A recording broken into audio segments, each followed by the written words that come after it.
어느 날 아침이었습니다. 아버지가 일어나시며 혼잣말을 하셨습니다.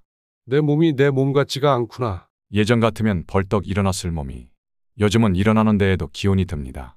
무릎도 아프고 허리도 뻐근하고 숨도 쉽게 차고 괜히 짜증이 납니다.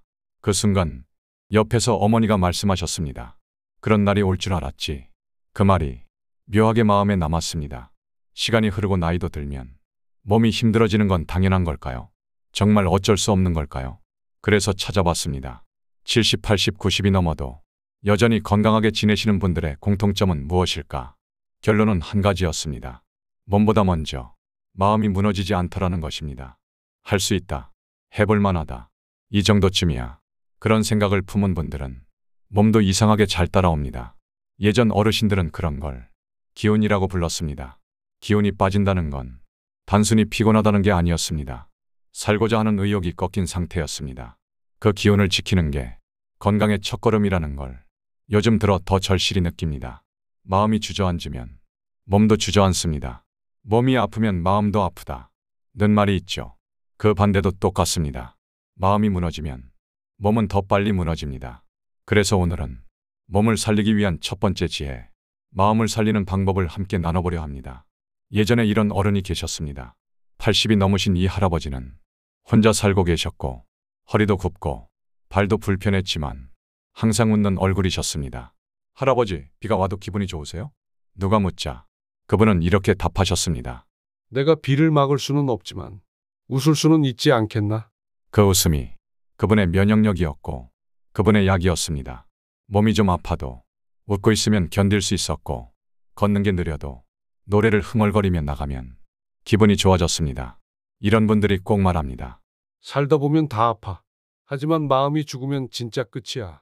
이 말은 들을수록 무게가 다릅니다. 마음은 눈에 보이지 않지만 그 힘은 진짜 약보다 더 셉니다. 어떤 분은 무릎이 아파서 걷기 힘든 날 그냥 창밖을 보며 꽃이 핀 걸 보며 혼잣말을 했답니다. 그래도 오늘은 봄이네. 그 짧은 말이 기운을 끌어올렸고 그날은 평소보다 더 잘 걸으셨다고 합니다. 이런 게 바로 마음을 다스리는 지혜입니다. 예전 어른들은 억지로 감정을 누르지 않았습니다. 힘들면 힘들다. 아프면 아프다. 그렇게 솔직하게 인정하고 그 다음에 이렇게 말했습니다. 그래도 살아야지. 그 그래도라는 말에 모든 지혜와 용기가 담겨 있습니다. 몸이 아플 때 약보다 먼저 스스로에게 따뜻한 말을 건네보세요. 괜찮아. 천천히 해도 돼. 지금도 잘하고 있어. 그 말 한마디가 진짜 보약이 될 수 있습니다. 마음을 먼저 다독이면 몸도 놀랍게 반응합니다. 움직일 힘이 생기고 표정이 달라지고 잠도 더 편하게 잘 수 있게 됩니다. 오늘 영상의 다음 이야기는 이렇게 살아난 마음이 어떻게 몸까지 변화시키는지를 보여드릴 겁니다. 마음을 살리고 나면 그 다음은 움직임입니다. 몸을 움직이는 순간 에너지가 돌고 관절도 살아납니다. 마음을 살렸다면 이제 몸을 움직여야 합니다. 몸은 멈추면 더 빠르게 굳습니다. 그래서 예전 어른들은 날마다 몸을 흔들고 다리를 두드리고 팔을 휘둘렀습니다. 이유가 있었던 겁니다. 움직이지 않으면 기운도 돌지 않고 혈도 막히고 통증은 더 심해집니다. 하지만 나이가 들면 겁부터 납니다. 움직이다가 다치면 어쩌지? 무릎이 더 아프면 안 되는데. 그래서 점점 몸은 더 굳고 고통은 더 깊어지는 악순환이 시작됩니다. 중요한 건 크게 움직이는 게 아닙니다. 조금씩 자주 움직이는 겁니다.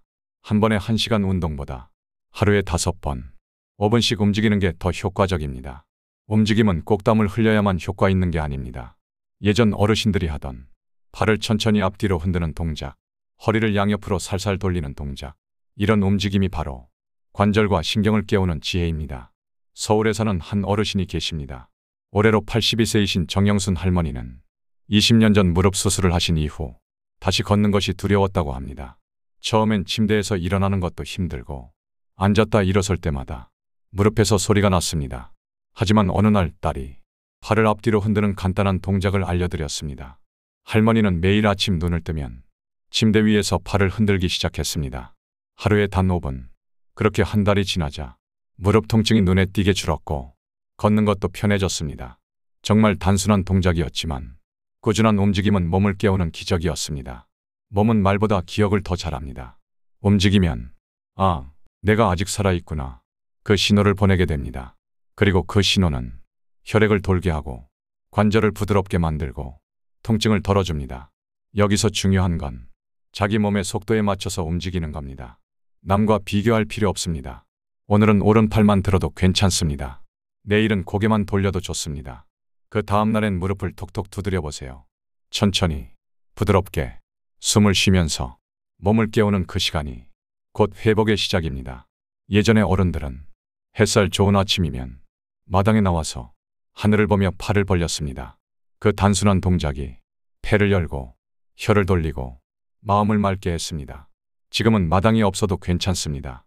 창문을 열고 햇살을 맞으며 팔을 들어 올려보세요. 숨을 마시고 천천히 내쉬며 어깨를 뒤로 젖혀보세요. 이 동작만 해도 등과 어깨의 긴장이 풀리고 속이 시원해집니다. 움직임은 할 수 있다는 믿음에서 시작됩니다. 조금이라도 몸이 가볍게 느껴졌다면 그게 바로 변화의 시작입니다. 앉아서도 할 수 있습니다. 누워서도 할 수 있습니다. 무조건 일어서야 하는 운동이 아니어도 됩니다. 내 몸의 상황에 맞게 내가 할 수 있는 만큼 자주 부드럽게 하루에 한 번만 해도 좋습니다. 중요한 건 꾸준히 한다는 겁니다. 예전 어른들은 밥은 굶어도 몸은 풀고 살아야 한다. 말했습니다.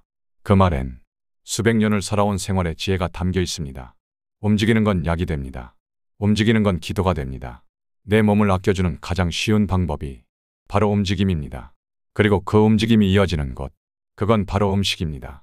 이제 우리는 몸을 움직였으니 그 움직인 몸을 살릴 진짜 연료를 채워야 합니다. 움직인 몸은 새로운 연료를 기다리고 있습니다. 그 연료가 바로 우리가 매일 먹는 밥상입니다. 예전 어른들은 밥이 약이라고 말했습니다. 허리가 아프면 된장국을 끓였고 기운이 없으면 생강차를 마셨습니다. 요즘은 몸이 안 좋으면 병원을 먼저 찾지만 옛날엔 부엌이 곧 치료실이었습니다. 할머니는 김이 모락모락 나는 찹쌀죽에 마늘을 다져 넣으셨습니다. 감기에 걸렸을 때도 항상 그 죽 한 그릇이면 몸이 한결 가벼워졌습니다. 그땐 몰랐습니다. 그게 그냥 정성이라 여겼습니다. 하지만 알고 보니 그 음식들엔 과학도 깃들어 있었습니다. 마늘은 몸속 염증을 줄여주고 생강은 순환을 도와줍니다. 된장은 장을 편안하게 만들고 시래기나 무청은 섬유질이 풍부해 배를 부드럽게 해줍니다. 이런 음식들은 우리 몸을 안에서부터 차분히 회복시켜줍니다. 어느 78세 어르신은 고지혈증 약을 오래 드셨습니다. 그러다 입맛도 사라지고 기운도 떨어졌습니다. 병원에서는 약을 줄일 수 없다고 했습니다. 그때 그분은 식탁을 바꾸셨습니다. 매일 저녁 된장국과 고등어 그리고 제철 나물 한 접시 딱 그것만 드셨습니다. 3개월이 지나 병원에서 수치를 다시 봤을 때 의사도 고개를 끄덕였다고 합니다. 그 어르신은 이렇게 말하셨습니다. 밥이 약인데 나는 그걸 몰랐지. 지금은 정보가 넘치는 시대입니다. 하지만 어떤 음식이 정말 나에게 맞는지는 몸이 알고 있습니다. 기름지고 짠 음식을 먹고 나면 속이 더부룩하고 입이 마르며 기운이 빠집니다. 반대로 된장, 나물, 생선, 현미 같은 음식은 속이 편하고 다음날 몸이 가볍습니다. 요즘은 약이 식사를 대신합니다. 하지만 식사가 약이 되면 약이 필요 없어질 수도 있습니다. 물론 병이 깊으면 약이 필요합니다. 하지만 우리가 할 수 있는 건 하루 3번 나를 살리는 음식을 선택하는 겁니다. 아침엔 따뜻한 물에 생강 몇 조각을 넣어 마시고 점심엔 국이 있는 한 상을 차리고 저녁엔 기름진 음식보다 가볍고 담백한 찬으로 마무리해보세요. 이런 밥상은 몸의 열기를 가라앉히고 속을 편하게 해줍니다. 나이가 들면 예전보다 음식 흡수가 느려집니다. 그래서 더 부드럽고 소화가 쉬운 음식이 필요합니다. 두부, 미역, 멸치, 고구마 같은 재료는 위에도 부담을 주지 않고 영양은 꽉 차 있습니다. 자주 먹지 않아도 됩니다. 일주일에 2번만 먹어도 몸은 기억하고 조용히 바뀌기 시작합니다. 음식은 빠르게 효과가 드러나지 않지만 꾸준히 쌓이면 기적이 됩니다.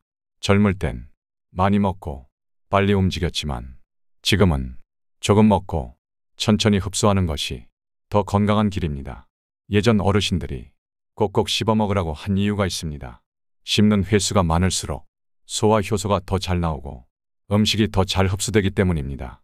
음식을 잘 씹는다는 건 몸을 아껴주는 첫걸음입니다.